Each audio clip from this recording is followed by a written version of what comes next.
सुप्रभात बच्चों। आज के इस नए सत्र में आप सभी का एक बार फिर से स्वागत है। बच्चों, पिछली कक्षाओं में हमने आपके व्याकरण के अंतर्गत आने वाले रचना विभाग के बारे में पढ़ा था, जहाँ पर हमने ये देखा कि गद्य आकलन क्या है, निबंध किसे कहते हैं, कहानी लेखन किस प्रकार से लिखी जाती है, विज्ञापन किस प्रकार से बनाए जाते हैं। बच्चों, इसके अतिरिक्त हमने और भी बहुत सारी चीज़ें देखी थी, लेकिन आज उसी रचना विभाग के अंतर्गत आने वाले पत्र लेखन के बारे में हम पढ़ेंगे। बच्चों, पत्र लेखन साहित्यिक विधा न होकर हमारे जीवन के लिए बहुत आवश्यक मानी जाती है। पत्र लेखन एक कला है। पत्रों के द्वारा हम अपनी भावनाओं, अपने विचारों को शब्दों के माध्यम से लिखित रूप में किसी भी व्यक्ति तक पहुंचा सकते हैं। एक समय था बच्चों, जब पत्रों को भेजने के लिए लिफाफे का प्रयोग करना पड़ता था और उसके ऊपर ही पत्र भेजने वाले का नाम और पता लिखना पड़ता था। परंतु बच्चों, जैसे जैसे वक्त बदलता गया, इस पद्धति में भी परिवर्तन आया। लोगों ने संदेश पहुंचाने के लिए पत्रों के स्थान पर टेलीफोन, टेलीग्राफ, फैक्स आदि का प्रयोग करना प्रारंभ कर दिया। आज के इस वर्तमान समय में ई पत्र का चलन काफ़ी प्रचलित है, जहां घर बैठे बैठे हम अपने संदेश को दूसरों तक आसानी से पहुंचा सकते हैं। यहाँ तक कि इसे भेजने के लिए किसी लिफाफे की आवश्यकता भी नहीं पड़ती। इसीलिए पत्र में ही पत्र भेजने वाले एवं पत्र प्राप्त करने वाले का नाम, पता और ईमेल आईडी होती है, जिससे बहुत ही आसानी से पत्र एक स्थान से दूसरे स्थान पर पहुंचाया जा सकता है। इसमें बच्चों वक्त की भी काफ़ी बचत हो जाती है। पत्र लेखन के दो प्रकार हैं, जिसमें पहला है औपचारिक पत्र, दूसरा है अनौपचारिक पत्र। बच्चों, इन दोनों में आज सबसे पहले हम पढ़ेंगे औपचारिक पत्र के बारे में।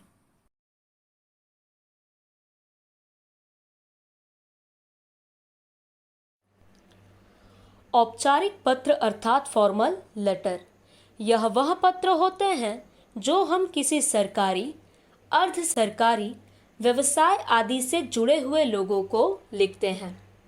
इस पत्र की भाषा शैली औपचारिक होती है और इनका स्वरूप भी निश्चित ढांचे में ढाला जाता है।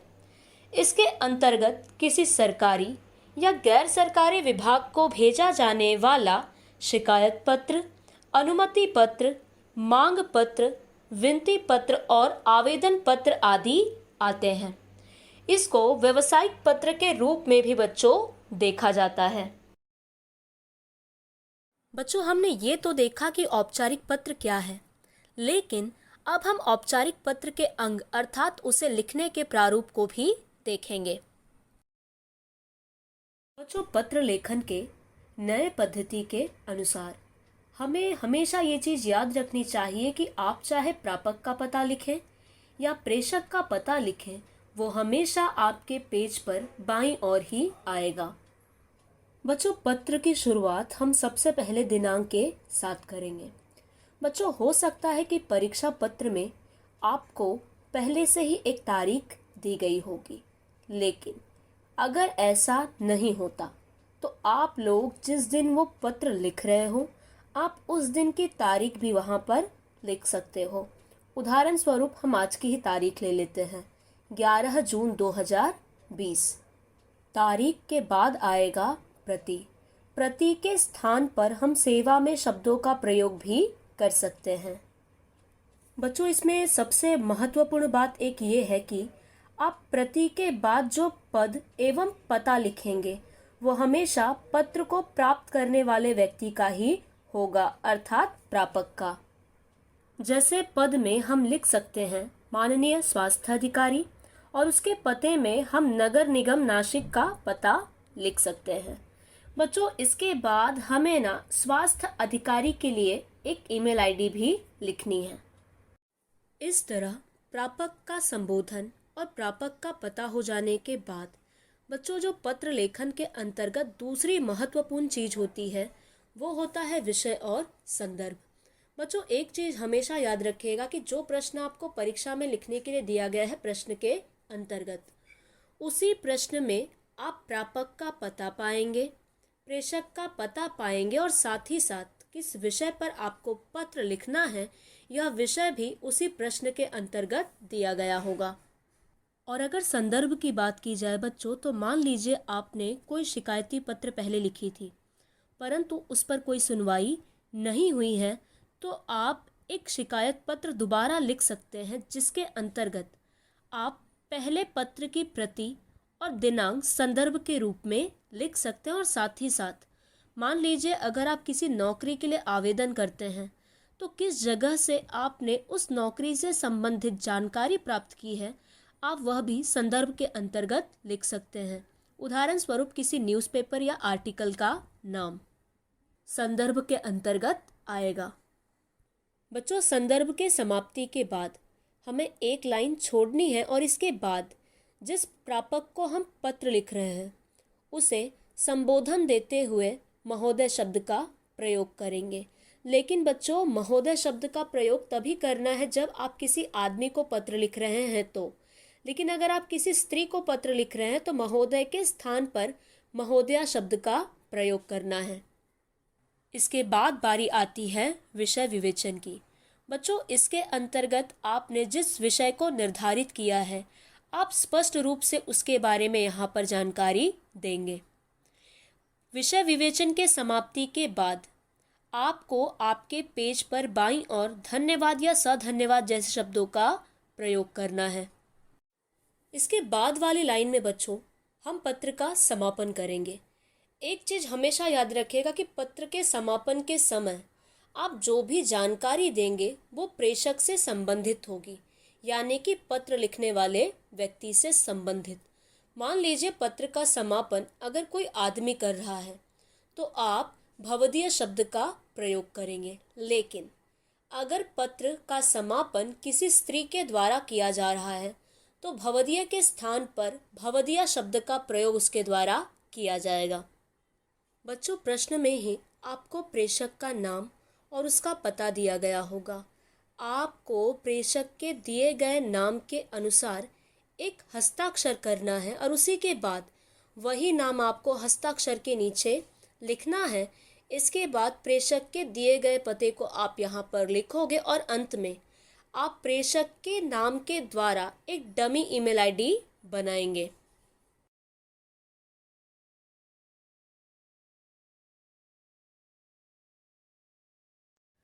औपचारिक पत्र लिखने का तरीका।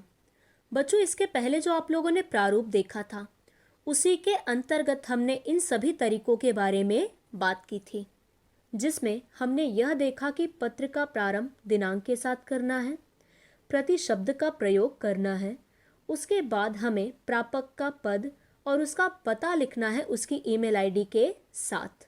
बच्चों, औपचारिक पत्र की एक सबसे बड़ी खासियत यह है कि इसमें विषय तथा संदर्भ दोनों का ही उल्लेख करना बहुत ज़्यादा आवश्यक है।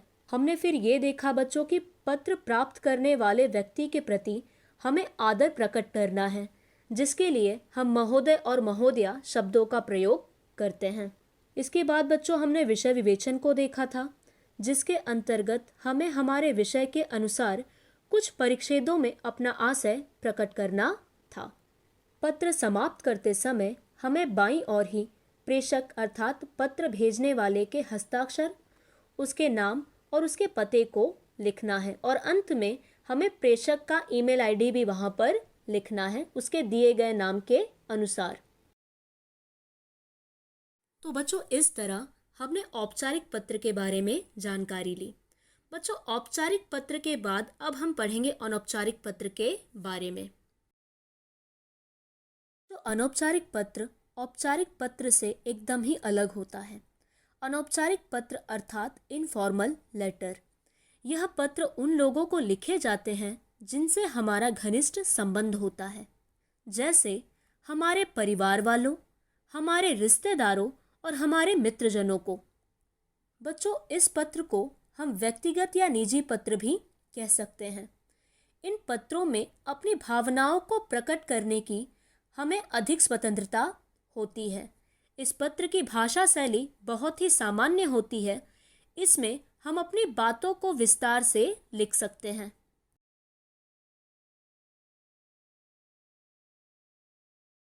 अनौपचारिक पत्र के अंग या फिर प्रारूप।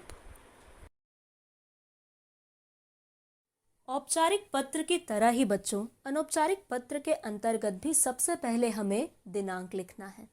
जिस तरह औपचारिक पत्र में हमने सबसे पहले प्रापक से संबंधित जानकारी लिखी थी, उसी प्रकार से बच्चों अनौपचारिक पत्र के अंतर्गत भी सबसे पहले हमें प्रापक से संबंधित जानकारी लिखनी है, जिसमें सबसे पहले आएगा संबोधन।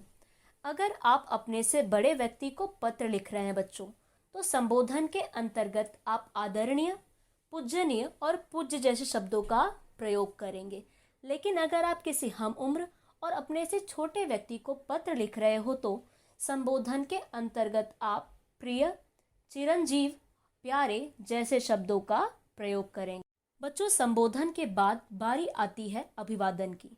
संबोधन की तरह ही अभिवादन के भी अपने कुछ नियम हैं। अगर आप अपने से बड़े किसी व्यक्ति का अभिवादन कर रहे हैं, तो आपको सादर प्रणाम, सादर चरण स्पर्श तथा सादर नमस्कार जैसे शब्दों का प्रयोग करना है। लेकिन अगर आपको अपने हम उम्र और अपने से छोटे उम्र वाले लोगों का अभिवादन करना है, तो आप मधुर स्मृतियाँ, सदा खुश रहो, सुखी रहो, आशीर्वाद जैसे शब्दों का प्रयोग कर सकते हैं।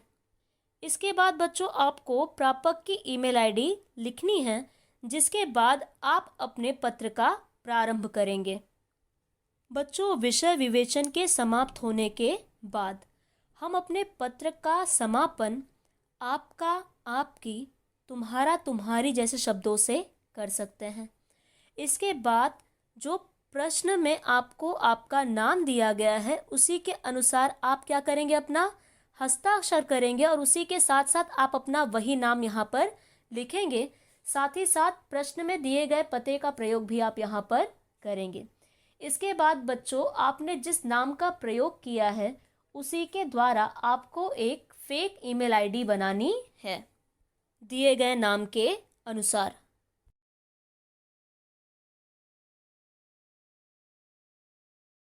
बच्चों, अनौपचारिक पत्र का प्रारूप देखने के बाद अब हम जानेंगे अनौपचारिक पत्र लिखने का तरीका। जैसे कि बच्चों सबसे पहले हमने ये देखा था कि दिनांक लिखना चाहिए। उसके बाद व्यक्ति के रिश्ते और आयु के अनुसार संबोधन तथा अभिवादन भी लिखना चाहिए। बच्चों, पत्र के प्रारंभ में जिसको आप पत्र लिख रहे हैं, उसका कुशल क्षेम पूछना चाहिए। अपने उद्देश्य के अनुसार लेखन स्नेह, सम्मान सहित प्रभावी शब्दों और विषय विवेचन के साथ होना चाहिए।